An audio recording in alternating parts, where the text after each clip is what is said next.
Hello friends, आज हम बात करेंगे मानवीय पर्यावरण, बस्तियां, परिवहन एवं संचार पर। यानी कि मानवीय पर्यावरण, मानव का पर्यावरण कैसा होता है, बस्तियों के बारे में और परिवहन एवं संचार साधनों के बारे में। ठीक है, तो चलिए पहले तो हम देखते हैं कि बस्तियां क्या है। बस्ती किसे कहते हैं? तो बस्ती कहते हैं जहाँ पे मनुष्य बसकर रहते हैं।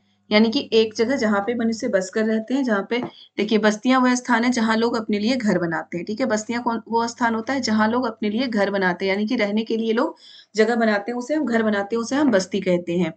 अब देखिए क्या है यहाँ पे हम देखते हैं, आप क्या आप जानते हैं वह स्थान जहाँ भवन अथवा बस्तियां विकसित होती हैं उसे बसाव स्थान कहते हैं। ठीक है, जहाँ पे भवन और बस्तियां विकसित होती है उसे क्या कहते हैं? बसाव स्थान। यानी कि बहुत सारे लोग वहां पे रह रहे हैं घर बना के, उसे बसाव स्थान कहते हैं। आदर्श बसाव स्थान के लिए चयन की गई प्राकृतिक दशाएं। लोग कैसे स्थान पर चयन की गई प्राकृतिक दशाएं का मतलब है लोग कैसे स्थान पर बसना चाहते हैं, ज्यादा लोग कहाँ रहना चाहते हैं। अनुकूल जलवायु, ठीक है, जल की उपलब्धता, उपयुक्त भूमि और उपजाऊ मिट्टी। यानी कि जहाँ की जलवायु अनुकूल हो हमारे बॉडी के लिए, हमारे लिए, वहां हम बसना चाहते हैं। जहां जल आसानी से मिल जाए, शुद्ध पेयजल आसानी से मिल जाए, उपयुक्त भूमि, उबड़ खाबड़ जमीन ना हो, यानी कि पहाड़ी इलाके में लोग कम बसना चाहते हैं। और ये जो रेगिस्तानी इलाका है वहां भी लोग कम बसना चाहते हैं। मैदानी इलाकों की जनसंख्या ज्यादा होती है तो यहाँ लोग ज्यादा बसना चाहते हैं। उपयुक्त भूमि यही है। उपजाऊ मिट्टी, उपजाऊ मिट्टी बहुत जरूरी है, क्योंकि मतलब बसने के लिए, लोगों के रहने के लिए उपजाऊ मिट्टी, रहने के लिए, घर बनाने के लिए उपजाऊ मिट्टी जरूरी नहीं है, लेकिन मिट्टी से हमें भोजन प्राप्त होता है। तो और बिना भोजन के लोग नहीं रह सकते, मनुष्य नहीं रह सकते हैं। इसलिए उपजाऊ मिट्टी, ये सारी चीजें जहां पर मिल जाती है वहां पे वहां की आबादी ज्यादा होती है। इसलिए जो भारत में उत्तरी भारत का क्षेत्र है, जो उत्तरीय मैदान का क्षेत्र है, वहां पर जनसंख्या बहुत ही ज्यादा है, क्योंकि ये सारी चीजें, अनुकूल जलवायु भी है वहां, जल की उपलब्धता, अच्छे शुद्ध जल मिल जाता है, उपयुक्त भूमि, मैदानी भूमि है, और उपजाऊ मिट्टी, गंगा यमुना के नदियों के कारण वहां की मिट्टी बहुत ज्यादा उपजाऊ है। ठीक है, तो ये समझ में आ गया होगा आपको कि बसावस्थान और बसावस्थान के लिए प्राकृतिक दशाएं क्या क्या होती है, जिसका लोग चयन करते हैं। बस्तियां क्या होती है? वो स्थान जहां लोग घर बनाते हैं। अब बस्तियां दो तरह की होती है, अस्थाई और अस्थाई बस्तियां। पहले के जमाने में क्या होता था कि जो बस्तियां कुछ समय के लिए बनाई जाती है, पहले के जमाने में क्या होता था, लोग कुछ दिन यहाँ रह रहे हैं, फिर वो लोग कहीं और चले जाते थे, मतलब वो लोग टिक कर एक जगह नहीं रहते थे, तो उसे हम अस्थाई बस्ती कहते हैं। ठीक है, क्या कहते हैं? अस्थाई बस्ती। मतलब अस्थाई, जो अस्थाई नहीं है, वो आज यहाँ पे है लोग, फिर कुछ दिन में वो, तो वो टेंट का जैसा घर बना के या वैसे ही मतलब कच्चे घर बना के वो रहते थे, फिर वहां से दूसरे जगह चले जाते थे। क्या देखिए, घने जंगलों, गर्म एवं ठंडे रेगिस्तानों तथा पर्वतों के निवासी निवासी अक्सर अस्थायी बस्तियों में रहते हैं। ये क्यों होता है कि जैसे गर्म एवं ठंडे रेगिस्तानों तथा पर्वतों के निवासी, ये लोग क्या करते हैं, जो ऐसे निवासी हैं वो अस्थायी बस्तियों में रहते हैं और वो ऋतु प्रवास करते हैं। ऋतु प्रवास का मतलब होता है कि मौसम के अनुसार वो प्रवास करते हैं। ऋतु का मतलब होता है मौसम, प्रवास का मतलब एक स्थान से दूसरे स्थान पे जाना। तो मौसम के अनुसार वो प्रवास कहते हैं, एक स्थान से दूसरे स्थान पे वो चले जाते हैं, इसलिए वो अस्थायी बस्तियां बनाते हैं कि जो बहुत गर्म जलवायु वाले जगह पे रह रहे हैं, बहुत गर्म मौसम वाले जगह पे रह रहे हैं। वो जैसे गर्मी का मौसम आता है तो वहां और ज्यादा गर्मी पड़ेगी, तो उनके मवेशियों का या उनके लिए रहना बहुत मुश्किल हो जाता है, मनुष्य के लिए, तो वहां से वो किसी दूसरे स्थान पे ठंडे मौसम पे, जहाँ की जलवायु अच्छी हो, वहां चले जाते हैं। जो ठंडे पहाड़ों पे रह रहे हैं, पर्वतों पे रह रहे हैं, वो लोग पर्वतों से नीचे की ओर आ जाते हैं सर्दियों के मौसम में, क्योंकि ना उनके लिए वहां कुछ बचता है खाने को, या सही तरीके से जीवन यापन करने के लिए, ना ही उनके मवेशियों के लिए वहां कोई चारा बचता है, तो वो नीचे आ जाते हैं। तो इसे हम क्या कहते हैं? ऋतु प्रवास। बेटा ये ऋतु प्रवास वाला क्वेश्चन 2019 के क्वेश्चन पेपर में आ चुका है कि ऋतु प्रवास क्या है, तो उसमें कई चीज दिया गया था कि पक्षियों से रिलेटेड, मनुष्य का आवागमन, बहुत सारी चीजें दी गई थी। तो मनुष्य का आवागमन, ऋतु के अनुसार, मौसम के अनुसार मनुष्य का आवागमन, उसी को ऋतु प्रवास कहते हैं। ठीक है, ऋतु का मतलब होता है मौसम, प्रवास का मतलब होता है एक जगह से दूसरे जगह जाना। पक्षियां भी ऋतु प्रवास करती हैं। आपको अपने देश में, भारत में बहुत सारी विदेशी पक्षियां दिखते होंगे। वो क्यों दिखते हैं? वो जो यूरोप में या फिर ठंडे इलाकों की जो पक्षियां होती थी, वो सर्दियों के मौसम में इधर आ जाती है, भूमध्य रेखा के पास आ जाती है। उसी को क्या कहते हैं? हम ऋतु प्रवास कहते हैं। ठीक है, दूसरी है अस्थाई बस्तियां। अस्थाई बस्तियां क्या होती है? जो कि एक ही जगह बस के रहते हैं लोग, उसे हम अस्थाई बस्तियां कहते हैं। ठीक है, लोग घर बनाते हैं और एक ही जगह वो हमेशा वहां बस के रहते हैं, उसे हम अस्थायी बस्तियां कहते हैं। ठीक है, ऋतु प्रवास देखिए, लोगों लोगों के मौसमी आवागमन को ऋतु प्रवास कहते हैं। जो लोग पशु पालते हैं वो मौसम में परिवर्तन के अनुसार इन नए चारागाहों की खोज में निकल जाते हैं। ठीक है, इसे हम कहते हैं ऋतु प्रवास। सघन बस्ती किसे कहते हैं? यह है सघन बस्ती। सघन बस्ती किसे कहते हैं? जो बहुत घनी हुई बस्तियां होती है, ऐसी बस्तियां शहर को कह सकते हैं, शहरों में होती है। प्रकीर्ण बस्तियां क्या होती है? गांव में भी आजकल सघन बस्तियां, मतलब गांव में भी बहुत घने घर, बहुत ज्यादा घर हो गए तो उसे हम सघन बस्ती कहते हैं। प्रकीर्ण बस्ती किसे बोलते हैं? जहां पे घर बहुत कम होते हैं, बहुत दूर दूर घर देखने को मिलते हैं। ऐसे घर ज्यादा पहाड़ी इलाकों में होते हैं, बहुत दूर दूर घर देखने को मिलते हैं। दूसरा है क्या है ये? सिल्ट का मकान। सिल्ट का मकान क्या होता है? जहां पे बारिश बहुत ज्यादा होती है। ठीक है, जहां पे बारिश, जिन स्थानों में वर्षा के समय जल जमाव, मतलब बारिश बहुत ज्यादा होती है और बारिश के मौसम में जहां पानी का जमाव हो जाता है, वहां पे सिल्ट का मकान बनाया जाता है। इसमें क्या होता है कि ऊंचे प्लेटफार्म अथवा जो स्टिल्ट का घर बनाए जाते हैं, ऊंचे प्लेटफॉर्म यानी कि जमीन से ऊंचाई पर, वो बिल्कुल पिलर सा बना देते हैं और ऊंचाई पे जाके घर बनाते हैं ताकि पानी नीचे ही जमा हो, उनके घर में पानी ना जाए। ठीक है, अब है गर्म जलवायु वाले क्षेत्रों में क्या होता है? मिट्टी की मोटी दीवार वाले घर बनाए जाते हैं। बेटा ये स्टिल्ट या सिल्ट, जो भी इसे पढ़े, स्टिल्ट ये याद कर लीजिएगा, इंपॉर्टेंट है। क्या होता है, कहाँ पे ऐसे घर बनाए? तो ये एक मकान है जो ऊंचे प्लेटफॉर्म वाला मकान होता है कि जमीन से पिलर से ऊंचा कर दिया जाता है और वहां पे घर बनाया जाता है। ठीक है, और जहां पे बारिश बहुत ज्यादा होती है और बारिश का जल जमाव हो जाता है, वहां पे ऐसे घर बनाए जाते हैं। अब गर्म जलवायु वाले क्षेत्रों में क्या होता है? मिट्टी की मोटी दीवार वाले घर बनाए जाते हैं। आपको पता है कि मिट्टी के घरों में ठंड मतलब कि गर्मी बहुत कम लगती है। ठीक है, तो मिट्टी के मोटे दीवार बहुत मोटे मोटे होते हैं, वैसे घर बनाए जाते हैं जिनकी छतें फूस की बनाई जाती है। फूस पुआल इन सब की उनकी छतें बनाई जाती है। ठीक है, नगरीय बस्तियों में नगर छोटी एवं शहर में उनसे बड़ी बस्तियां होती है। नगरीय बस्तियों में नगर छोटी एवं शहर उनसे बड़ी बस्तियां होती है। इस तरह की बस्तियां होती है, नगर छोटी है, शहर उससे भी बड़ी बस्ती, इस तरह की बस्तियां होती है। अब देखिए ये वाला एक चीज, इसे आप हमें बताएंगे क्या है? ये हमेशा हमें कहाँ देखने को मिलता है? ध्रुवीय क्षेत्रों में बर्फ के बने हुए घर। ये क्वेश्चन भी आ चुका है कि बर्फ का बना हुआ घर ये क्या है? इसे इग्लू कहते हैं। चलिए मैं ही बता दूं। ठीक है, इसे क्या बोलते हैं? इग्लू बोलते हैं। बर्फ का बना हुआ घर है। अब इग्लू में क्या होता है? इग्लू में इस घर में बहुत ज्यादा गर्माहट होती है, क्योंकि इग्लू बहुत मोटी बर्फ की परत से घर बनाया जाता है। इसमें क्या होता है, जो बाहर की ठंडक है वो बाहर ही रुक जाती है और अंदर की गर्मी अंदर ही सेव रहती है। तो इसके अंदर बहुत ज्यादा मतलब गर्माहट होती है, ठंड नहीं लगती। इसे इग्लू बोला जाता है, बर्फ के बने हुए घर को। ठीक है, अब है परिवहन। परिवहन के साधन क्या है? पहले के लोग क्या करते थे? परिवहन पैदल जाते थे एक जगह से दो जगह, ये चल के जाते थे एक जगह से दूसरी जगह वो। उसके बाद लोग धीरे धीरे घोड़े का उपयोग करने लगे, मतलब पशुओं का उपयोग करने लगे एक जगह से दूसरी जगह जाने के लिए। फिर वो बहुत सारी चीजें जैसे याक, यहाँ पे देखिए क्या है, दक्षिण अफ्रीका में के एंडीज पर्वत के क्षेत्र में लामा का उपयोग किया जाता है। क्या है? दक्षिण अफ्रीका के एंडीज पर्वत के क्षेत्र में लामा का उपयोग। उसी तरह जैसे तिब्बत में याक का उपयोग किया जाता है, ये भी परिवहन के साधन के लिए किया जाता है। दक्षिण अफ्रीकी क्षेत्र में क्या है? लामा, और तिब्बत में याक, इनका उपयोग किया जाता है परिवहन के साधन के लिए। ये याक वाला क्वेश्चन बेटा आ चुका है सीटेट के क्वेश्चन में, सीटेट के क्वेश्चन पेपर में। तो ये मत सोचिएगा जो आ चुका है वो नहीं आएगा, मैं इसलिए आपको बता रही हूँ कि ऐसे ऐसे पॉइंट कहीं से भी उठा के पूछ लिया जाता है क्वेश्चन। याक क्या है, या याक का उपयोग परिवहन के साधन के लिए कहाँ किया जाता है? तो तिब्बत में किया जाता है। लामा का उपयोग परिवहन के साधन के लिए कहाँ किया जाता है? दक्षिण अफ्रीका में किया जाता है। ठीक है, अब धीरे धीरे क्या हुआ? परिवहन के साधन बढ़ने लगे। समुद्री कितने हो गए? जल परिवहन, वायु परिवहन और स्थल परिवहन, तीनों तरह के परिवहन के साधन हो गए। बहुत सारी गाड़ियां आ गई, वायुयान आ गए, समुद्र में चलने वाले जहाज, तो बहुत सारे परिवहन के साधन अब बहुत बढ़ गए हैं।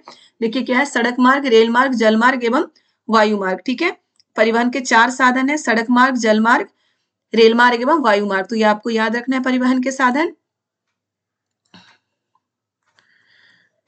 यहाँ पे देखिए क्या आप जानते हैं भारत में अनेक राष्ट्रीय एवं राज्य राजमार्ग है। भारत में एक्सप्रेस वे का निर्माण नवीनतम है। स्वर्ण चतुर्भुज महामार्ग दिल्ली, मुंबई, चेन्नई और कोलकाता को जोड़ती है। बेटा ये क्या है? भारत में राष्ट्रीय एवं राज्य मार्ग है। राष्ट्रीय राजमार्ग क्या होता है? जो राष्ट्र को जो हमारे देश की राजधानी है दिल्ली को, वो हर राज्य से जोड़ता है। राज्य राजमार्ग क्या होता है? जो राज्य को उनके जिलों से जोड़ता है। इस तरह के राजमार्ग होते हैं। स्वर्णिम चतुर्भुज महाराजमार्ग है जो दिल्ली, मुंबई, चेन्नई और कलकत्ता, यानी कि जो हमारे 4 महानगर हैं, दिल्ली, मुंबई, चेन्नई और कलकत्ता, इन्हें जोड़ता है। तो ये क्वेश्चन भी इंपॉर्टेंट है बेटा कि स्वर्णिम चतुर्भुज महाराजमार्ग किन्हें किन्हें जोड़ता है? दिल्ली, मुंबई, चेन्नई और कोलकाता। दिल्ली हमारे देश में यहाँ है, मुंबई कोलकाता यहाँ है, ठीक है। चेन्नई हमारा इधर है, कहाँ पे चेन्नई? यहाँ है शायद। मुंबई इधर है, समुद्र के किनारे ही है मुंबई भी हमारा, चेन्नई तो शायद इधर है समुद्र। तो ये क्या होता है कि ये ऐसे चतुर्भुज सा बन जाता है। सॉरी, ये बन नहीं पा रहा है। तो याद रखिएगा कि जो राष्ट्रीय राजमार्ग है ये क्या होता है ना, ये सॉरी,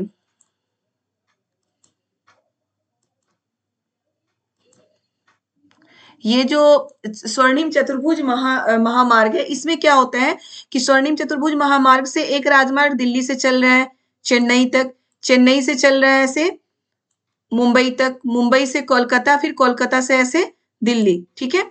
तो इस तरह 4 भुजाएं बन गई हैं। आप देख रहे हैं इसमें 4 भुजाएं बन गई हैं। तो जिसकी 4 भुजाएं होती है उसे हम चतुर्भुज कहते हैं, चतुर्भुज कहते हैं उसे। तो यही है स्वर्णिम चतुर्भुज महाराजमार्ग। ये हमारे देश के 4 महानगरों को जोड़ता है और चूंकि इसमें 4 भुजाएं की तरह बन जाती है इसलिए इसे चतुर्भुज बोला गया है। तो आपको इस तरह से चीजें याद होगी, आप ऐसे बना के इसमें लिख सकते हैं, दिल्ली, चेन्नई, मुंबई, कोलकाता आप लिख सकते हैं। हमारे 4 महानगरों को जोड़ने वाला राजमार्ग कौन सा है? तो कौन सा है? स्वर्णिम चतुर्भुज महाराजमार्ग। बिल्कुल याद रखना है आपको ये, ठीक है। अब सड़क मार्ग देखते हैं। सड़क मार्ग में 2 तरह की सड़कें होती हैं, पक्की सड़क, कच्ची सड़कें। पक्की सड़कें तो हमें हर जगह देखने को मिलती है, कच्ची सड़कें ज्यादातर हमें गाँव में देखने को मिलती है। पक्की सड़कें बारिश हो किसी भी चीज में जल्दी टूटती नहीं है, लेकिन कच्ची सड़कों में क्या होता है, बारिश के मौसम में वो टूट जाती है, फिर से उसे बनवाया जाता है, ठीक है। तो ये होती है कच्ची सड़कें और पक्की सड़कें। हिमालय पर्वत पर मनाली लेह राजमार्ग विश्व में सबसे ऊंची सड़क मार्गों में से एक है। इसे भी ध्यान रखना है बेटा आपको बिल्कुल कि मनाली से जो लेह तक जाती है राजमार्ग, वो विश्व की सबसे सबसे ऊंचे सड़क मार्ग में से एक है। मनाली लेह राजमार्ग विश्व के सबसे ऊंचे सड़क मार्ग में से ये एक है। हिमालय पर्वत पर ये राजमार्ग बना हुआ है। भूमिगत सड़कों को भूमिगत मार्ग या सबवे कहते हैं, ठीक है। ये क्वेश्चन भी आ चुका है, शायद 2014 या 15 के सीटेट में ये क्वेश्चन आया था कि सबवे, जो भूमिगत सड़क होती है उसे क्या कहते हैं? तो उसे सबवे कहते हैं, ठीक है। भूमिगत मार्ग या फिर क्या कहते हैं? सबवे कहते हैं। फ्लाईओवर होता है, उचित संरचनाओं के ऊपर बनाए जाते हैं। फ्लाईओवर क्या होता है? सड़क के ऊपर से एक रोड बनाया जाता है जिसे हम क्या बोलते हैं? फ्लाईओवर बोलते हैं। ये जो बड़े नगरों में ये ज्यादातर बनाया जाता है जहां पे क्या होता है, ट्रैफिक बहुत ज्यादा होता है, तो ट्रैफिक के भीड़ भाड़ को कम करने के लिए फ्लाईओवर बनाया जाता है। सबवे भी बड़े नगरों में बनाया जाता है जहां पे ट्रैफिक इतनी ज्यादा होती है, गाड़ियां इतनी चलती हैं कि हमें सड़क क्रॉस करना बहुत मुश्किल होता है और किसी का एक्सीडेंट ना हो, किसी का नुकसान ना हो और गाड़ियों को भी उसमें प्रॉब्लम ना हो, इसलिए सबवे बनाया जाता है, ठीक है। अब देखिए, क्या आप जानते हैं जाइनिंग से लहासा के बीच चलने वाली रेलगाड़ी समुद्र तल से 4000 मीटर की ऊंचाई पर चलती है। सबसे ऊंचे बिंदु समुद्र से इतना मीटर है, ये भी आपको ध्यान रखना है। जाइनिंग से लहासा के बीच चलने वाली रेलगाड़ी समुद्र तल से 4000 मीटर की ऊंचाई पर चलती है। अब देखिए रेल मार्ग के द्वारा तीव्रता से एवं कम खर्च में लोगों का आवागमन एवं भारी सामान को ढोने का कार्य होता है, ठीक है। ध्यान से सुनिए इन चीजों को। रेल मार्ग के द्वारा क्या होता है? तीव्रता से कम खर्च में लोगों का आवागमन एवं भारी सामान को ढोने का काम होता है। कम खर्च में यानी कि कम पैसे लगते हैं। अगर हमें कहीं दूर जाना हो तो रेलगाड़ी से अगर जा रहे हैं, तो अगर ट्रेन से हम जा रहे हैं तो टिकट का पैसा हमें कम लगता है, लेकिन वही चीज अगर हम अपनी गाड़ी से, प्राइवेट गाड़ी से जाएंगे या फिर एरोप्लेन से जाएंगे तो हमें ज्यादा खर्च होता है, हमें ज्यादा पैसे लगते हैं। और फिर भारी सामान को ढोने के लिए भी रेलगाड़ी सबसे उपयुक्त साधन है, ठीक है। ये भारी सामान वाला क्वेश्चन भी आ चुका है। सबसे उपयुक्त जो ये मार्ग है वो क्या है? रेल मार्ग। सुपरफास्ट रेलगाड़ियों से परिवहन की गति और तीव्र हो गई है, जिससे हम बहुत जल्दी एक जगह से दूसरी जगह पहुंच जाते हैं, ठीक है। उन्नत प्रौद्योगिकी कौशल से दुर्गम पहाड़ी क्षेत्रों में भी रेल मार्ग बनाना संभव हो गया है, लेकिन थोड़ा सा कठिन होता है, मुश्किल होता है पहाड़ी क्षेत्रों में या दुर्गम क्षेत्रों में रेल मार्ग बनाना, क्योंकि सड़क बनाना तो फिर भी संभव है। रेल मार्ग के लिए क्या होता है, बिल्कुल सीधी चाहिए, ये नहीं कि बिल्कुल जिग जैग वाला रास्ता नहीं चाहिए होता है रेल मार्ग के लिए, तो थोड़ा सा असंभव होता है, लेकिन अब बनाया जा रहा है उसमें भी। देखिए क्या है, ट्रांस साइबेरियन रेल मार्ग विश्व में सबसे लंबा रेल मार्ग है जो पश्चिमी रूस से में सेंट पीटर्सबर्ग से प्रशांत महासागरीय तट पर स्थित व्लादिवोस्टोक तक जाता है। ये भी आपको याद रखना है बेटा। ट्रांस साइबेरियन रेल मार्ग क्या है, सबसे लंबा रेल मार्ग है। ओके, अब है जल मार्ग।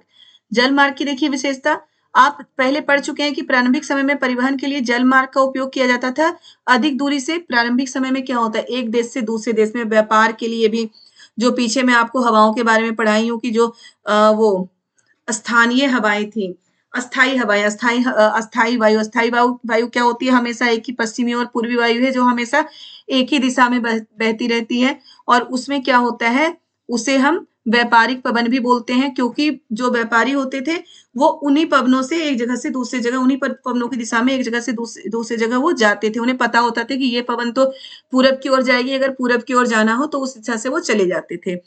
तो यही है, जल मार्ग का उपयोग बहुत ज्यादा होता था पुराने समय में। ये मुख्यतः दो प्रकार के होते हैं, अंतर्देशीय जल मार्ग एवं समुद्री जल मार्ग। अंतर्देशीय जल मार्ग क्या होता है, जो देश के अंदर बड़ी बड़ी नदियों को क्रॉस करने के लिए हम जल मार्ग का उपयोग करते हैं, उसे अंतर्देशीय जल मार्ग बोलते हैं। और समुद्री जलमार्ग, जिससे हम एक देश से दूसरे देश में जाते हैं, उसे समुद्री जलमार्ग बोलते हैं। ठीक है, गंगा ब्रह्मपुत्र नदी, उत्तरी अमेरिका में ग्रेट लेक एवं अफ्रीका में नील नदी, ये सब क्या है, अंतर्देशीय जलमार्ग है। क्या है, गंगा ब्रह्मपुत्र नदी। कुछ महत्वपूर्ण अंतर्देशीय जलमार्ग, गंगा ब्रह्मपुत्र नदी है, उत्तरी अमेरिका में ग्रेट लेक एवं अफ्रीका में नील नदी है। ये आ सकता है कि भारत में अंतर्देशीय जलमार्ग क्या है, या अफ्रीका में अंतर्देशीय जलमार्ग कौन सा है, नील नदी। उत्तरी अमेरिका में अंतर्देशीय जलमार्ग कौन सा है, ग्रेट लेक। ठीक है, समुद्री जलमार्ग तो बहुत सारे हैं, एशिया में सिंगापुर एवं मुंबई, उत्तर अमेरिका में न्यूयॉर्क एवं लॉस में, ये सारे बहुत सारे हैं समुद्री जलमार्ग। अब है वायु मार्ग। 20वीं सदी के प्रारंभ में विकसित यह परिवहन का सबसे तीव्र मार्ग है। ठीक है, 20वीं सदी में ये आरंभ हुआ और ये सबसे तीव्र मार्ग माना गया है, लेकिन इसमें खर्च बहुत ज्यादा है, इसके पैसे बहुत लगते हैं। ईंधन की लागत अधिक होने के कारण यह सर्वाधिक महंगा साधन है। वायु यातायात खराब मौसम जैसे कोहरे एवं तूफान से प्रभावित होता है। अगर कोहरे का मौसम हो तो आप कई बार सुन रहे होंगे कि ये हवाई जहाज कैंसिल हो गई, और तूफान के मौसम में भी कैंसिल कर दिया जाता है, क्योंकि उससे वो प्रभावित होता है। वो अगर ऊपर ही उड़ता है तो उन्हें फिर उससे दिक्कत होती है। यह यातायात का अकेला साधन जो सर्वाधिक दुर्गम एवं दुरूह स्थानों तक पहुंचा जा सकता है। यातायात का बस एक ही ये साधन है, कहीं कोई भी दुर्गम स्थान हो वहां तक हम इससे पहुंच सकते हैं। हेलीकॉप्टर, मान लो कहीं पे कुछ प्राकृतिक आपदा हो गई, भूकंप, बाढ़ या फिर भूस्खलन कुछ होता है, वहां जाने के लिए सबसे अच्छा साधन वायु मार्ग माना जाता है। हेलीकॉप्टर का उपयोग किया जाता है उन लोगों को भोजन देने के लिए या उन्हें बचाने के लिए, उन्हें वहां से निकालने के लिए भी हेलीकॉप्टर का उपयोग किया जाता है। तो जो वायु मार्ग है वो प्राकृतिक आपदाओं में बहुत ही मतलब हेल्पफुल है, उनसे संकट क्या है, हेलीकॉप्टर अगम स्थानों एवं संकटकालीन स्थितियों में लोगों को बचाने एवं भोजन, जल, कपड़े एवं दवाएं बांटने के लिए बहुत ही उपयोगी साधन है। ये क्वेश्चन भी आ सकता है कि जो संकटकालीन स्थितियों में लोगों को सहायता पहुंचाने में कौन सा जो मार्ग है वो उपयुक्त साधन है, तो वायु मार्ग सबसे उपयुक्त साधन है। ठीक है, अब है संचार। संचार के बारे में आप बहुत अच्छे से जानते होंगे। संचार का क्या मतलब होता है, जिससे कि हम अपनी बातें दूसरों तक पहुंचाते हैं, दूसरों के पास तक सूचना पहुंचाने को संचार कहते हैं। ठीक है, किस तरीके से, पहले के जमाने में क्या होता था कि जो बहुत पुराने जमाने के लोग थे वो किसी एक व्यक्ति को भेजते थे दूसरे देश में, मतलब दूसरे राजाओं के पास या फिर दूसरे गांव, दूसरे शहर, वहां भेजते थे कि मेरी ये बात वहां पहुंचा दो। फिर लोग लिखकर, वो भी किसी व्यक्ति को ही लिख कर देते थे, वो दूसरी जगह वो बातें पहुंचा कर आते थे। उसके बाद धीरे धीरे हम लेटर लिखने लगे, चिट्ठी लिखने लगे, चिट्ठी के द्वारा बातें पहुंचाई जाने लगी। फिर इंटरनेट की सुविधा देखिए, समाचार पत्र, रेडियो एवं टेलीविजन, ये सब भी संचार का साधन है, क्योंकि इन सब चीजों से भी सूचनाएं पहुंचाई जाती हैं, तो सभी संचार का साधन है।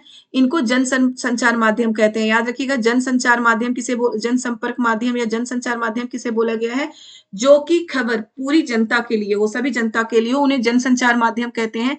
समाचार रेडियो एवं टेलीविजन किसी एक व्यक्ति के लिए नहीं होता, उसपे जो न्यूज आ रहा है वो कोई एक व्यक्ति नहीं सुनता, बल्कि सभी लोग सुनते हैं, इसलिए इन्हें क्या बोला गया है, जनसंपर्क माध्यम या जनसंचार माध्यम बोला जाता है। ठीक है, या लेकिन हम अगर लेटर भेज रहे हैं या फिर हम किसी को फोन कर रहे हैं तो वो जनसंचार माध्यम नहीं होगा, वो क्या होता है, किसी एक व्यक्ति के लिए वो स्पेशल हम भेज रहे हैं, लेकिन वो भी संचार का साधन है, लेकिन जनसंचार नहीं माना जाता है। ओके, इसलिए इनको जनसंचार, सैटेलाइट से संचार में तीव्रता आई है। तेल की खोज, मतलब सैटेलाइट से क्या होता है, संचार में बहुत तीव्रता आ गई है। कहाँ पे क्या है, खनिज की खोजों में भी सैटेलाइट की बहुत ज्यादा उपयोग किया जा रहा है। ओके, देखिए यहाँ पे दिया गया संचार के माध्यम, पहले लोग एक दूसरे को बताते हैं, फिर कबूतर उड़ रहे हैं, कबूतरों से संचार किया जाता था, फिर चिट्ठी के द्वारा, फैक्स के द्वारा, और अब क्या हुआ, संचार के बहुत सारे साधन हो गए हैं। अब तो इतने सारे साधन है कि हम पता नहीं किस किस साधनों का उपयोग करें संचार के लिए, कुछ समझ में नहीं आता। अब ये देखिए, प्रमुख समुद्र और हवाई पत्तन, इसको एक बार आप जरूर देख लीजिएगा कि प्रमुख समुद्री और हवाई पत्तन कौन कौन से हैं। वैसे ऊपर मैं बता चुकी हूँ, आप उसी में से पढ़ लीजिए, बहुत है। अब चलिए एक बार एमसीक्यू देखते हैं, इनमें से कौन संचार का साधन नहीं है। टेलीफोन, पुस्तक, मेज। मेज नहीं है, टेलीफोन से भी हम संचार कर सकते हैं, पुस्तक से भी। इनमें से कौन सा सड़क का भूमिगत निर्माण है। फ्लाईओवर, एक्सप्रेसवे नहीं, सबवे सड़क का भूमिगत निर्माण है। किसी द्वीप पर पहुंचने के लिए निम्न में से कौन सा यातायात का साधन उपयुक्त है। किसी द्वीप पर पहुंचने के लिए, अभी मैंने आपको बताया कि कोई वैसी दुर्गम जगह जहां पे जाना मुश्किल हो, तो किसी द्वीप पर हम कैसे पहुंच सकते हैं, बस या हवाई जहाज से। सॉरी यातायात का ये वाला था ना, किसी द्वीप पर पहुंचने के लिए हमसे कौन सा यातायात का साधन उपयुक्त है। रेलगाड़ी भी नहीं जा सकती क्योंकि पानी है बीच में, कार भी नहीं जा सकती, कार तो पानी के ऊपर चल नहीं सकती, तो क्या है, जहाज। ठीक है, पानी का जो जहाज होता है उससे हम किसी द्वीप पर पहुंच सकते हैं आराम से। यातायात का कौन सा साधन पर्यावरण को प्रदूषित नहीं करता है। साइकिल, बस, हवाई जहाज। बस से भी धुआं निकलता है, हवाई जहाज से भी, लेकिन साइकिल, उससे कोई धुआं नहीं निकलता, ये कोई प्रदूषण इससे नहीं होती है। ठीक है, और पिछले चैप्टर की तरह इस चैप्टर के भी जो ये वाले क्वेश्चन है मिलान वाले, ये आप मुझे खुद कमेंट में बताएंगे। मैं उम्मीद करूंगी आप मुझे कमेंट में बताएंगे मिलान वाले क्वेश्चन। तो मैचिंग वाले बिल्कुल बताइएगा, जैसे इंटरनेट क्या होता है। मैं एक का क्वेश्चन बता देती हूँ कि आपको किस तरह से लिखना है। इंटरनेट, और देखिए ऑप्शन में क्या है, क्षेत्र, यहाँ जहां लोग उत्पादन, व्यापार एवं सेवा क्षेत्र में कार्य करते हैं, आसपास निर्मित घरों वाले क्षेत्र, सिल्ट का मकान, अंतर्देशीय जलमार्ग, संचार का एक साधन। तो इंटरनेट क्या है, संचार का एक साधन। वही है नहर मार्ग, नगरीय क्षेत्र, सघन बस्ती। तो ये सारे आप मुझे इंटरनेट के आगे लिख सकते हैं आप, संचार का एक साधन, ऐसे आप आंसर मुझे कमेंट में दे सकते हैं। तो ये जो 4 क्वेश्चन है, यही मान लीजिए आपका होमवर्क है, ये 4 क्वेश्चन आप मुझे कमेंट में इसके आंसर लिख के बताएंगे। ठीक है, तो ये चैप्टर हो चुका है बेटा। इस चैप्टर में ज्यादा कुछ नहीं था, संचार के साधन ही थे, यातायात के साधन और संचार के साधन। इसमें जो इंपॉर्टेंट है, जो आ सकता है, वो मैं आपको बता चुकी हूँ। तो इस चैप्टर को बहुत अच्छे से आप कर लें। कोई भी कंपटीशन के एग्जाम अगर आप दे रहे हो तो आपको इसी तरह से पढ़ना है, आपके लिए बहुत ही हेल्पफुल होगा ये वीडियो। मुझे जहां तक लग रहा है, अगर आपको भी लग रहा है कि वीडियो आपके लिए हेल्पफुल हो, तो आप मुझे जरूर मैसेज करके, कमेंट करके बताएं कि आपके लिए कितना हेल्पफुल है ये वीडियो। ठीक है, और जिन्होंने सब्सक्राइब नहीं किया है सब्सक्राइब कर दें। वीडियो पसंद आई हो तो लाइक करें, चैनल को सब्सक्राइब करें। वीडियो पसंद आया हो तो लाइक जरूर करें। कमेंट में मुझे क्वेश्चन का आंसर जरूर बताएं, और जहां तक हो सके वीडियो को शेयर करें। ओके बेटा, बाय बाय।